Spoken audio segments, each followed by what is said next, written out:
Alright, that we do, folks. Your boy Marcos 1205 numbers after the name. I'm gonna try to do a traditional here, tight Tuesday action.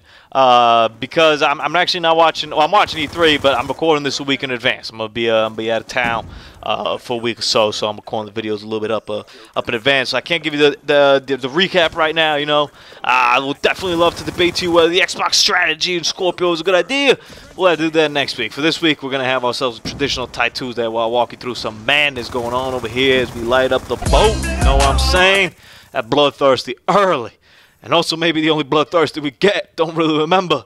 But man, Black Ops 2 action right here, playing on the Xbox One, backwards compatibility, God's gift to us, or I guess Phil Spencer's or gift to us, maybe a better way to handle that kind of situation. And I had this was on Saturday night. I believe this was on Saturday night when we recorded some of this footage over here, man. And I had a really good time playing on Saturday, man. Like, a lot of close games, a lot of tight action. You might see in the next couple weeks the same names kind of pop up in our kill feed, because there's a lot of good people out here, man. A lot of dudes that right up on you. Pause on that. And kept it kind of interesting over here, especially on the boat. You know, the boat's always been a traditional map. Hijack's been, you know, a fan favorite. It's still to this day, it gets voted a ton. You know, I mentioned that last week. I think I was talking about Aftermath or something like that, and how it always gets downvoted. And I was kind of surprised that still to this day it does.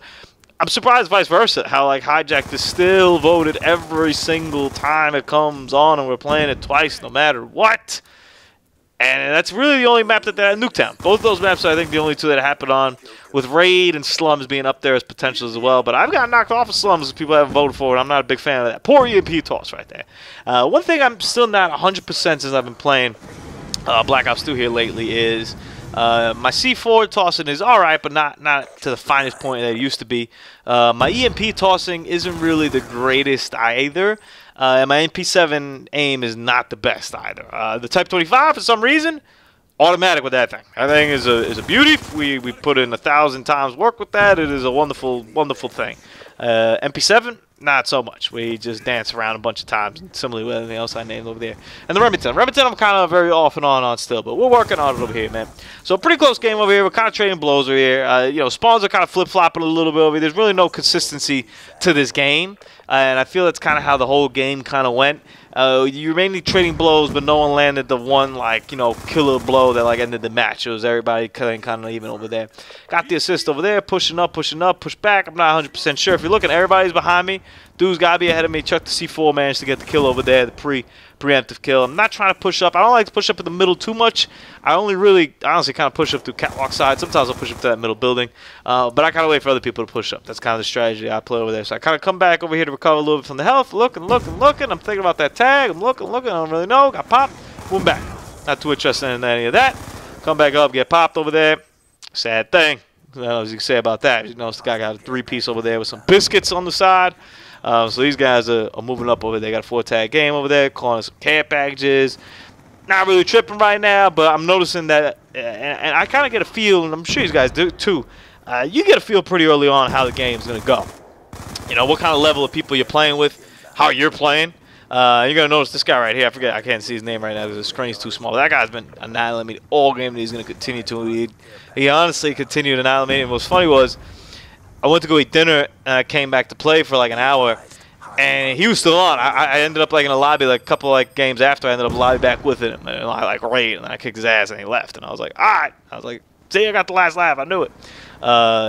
You know, that kind of rivalry. You kind of get that because there's a good amount of people still playing, but it's not a crazy amount of people playing. So oftentimes I will run into the same people over and over again. You get a little rivalry going. I'm a big fan of that. Poor C4 toss over there. Nothing else to do about that. But the feeling I'm kind of getting beginning of this game is that this is going to be an up and down game over here. It's really crucial to me when this kind of stuff happens, and I realize it, and I play smart and I adapt to it. I admit to the game, like I basically try to tell the game, like, hey, like you're right. This is a choppy game. On my own, I'm not just going to steamroll anything over here.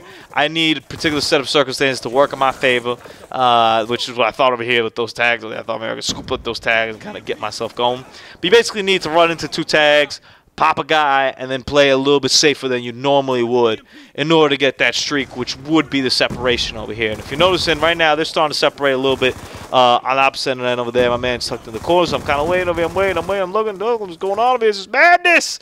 And, yeah, my knife skills, still not good. Still not good. That's something that'll never change. You know, the rubber knife is a staple on the channel, for good or for bad. It is nothing more than a staple over here. So a little confused right now as to where they're coming from. Kind of trying to dip around. You know, playing it safe, but still playing it kind of aggressive. I assume that they're coming this way. Managed to get the kill, push up in here, and I'm looking. Chuck the EMP over here, just trying to get some information as to like where people are. Get some EMP assists, for example. And I waited over here, my man in the corner right there, particularly what I was speaking about, just trying to get that kill streak. So I'm looking over here and I'm like, all right, where the hell am I going to call the lightning strike? I'm pushing up, I'm seeing dots, I'm throwing C4s. That bloodthirsty, not me. That's how we do. And then we chuck over here another C4 to my man back there. Woo! Man, that's kind of the break we needed over there.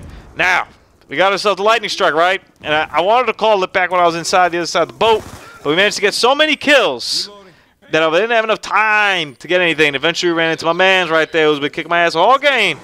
And there goes the VSAT, because we were really close over there. In retrospect, it's pretty easy what I should have done. I probably should have called that lightning strike before I even stepped outside from that first house that I was in. After I got the kill where I was waiting in the corner, probably should have called a lightning strike right there after. But I was a little bit nervous that they were still spawning behind me over there, so I wanted to get some distance. In the process of getting the distance, I looked at the middle of the map and I was like, there's some cats over here that I could kill pretty easy. So get those kills over there, and that's kind of what got me closer to the thing. At some point there, I should have backed up, though. Maybe when we kind of had that open middle of space, instead of pushing up into this building I'm looking at right now, I should have just fallen back and used my lightning strike on their spawn and realized, oh, they're all spawned over there.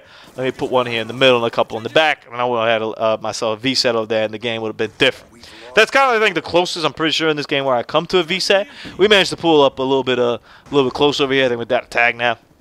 But that's kind of the momentum I was speaking about, where you're having a game up and down, not really going too hot, and you get an opportunity. You finally get a break. You get an opportunity to seal it. You know, the VSAT kind of changes everything. I think they had somebody running the counter AV, so maybe they would have messed us up that way.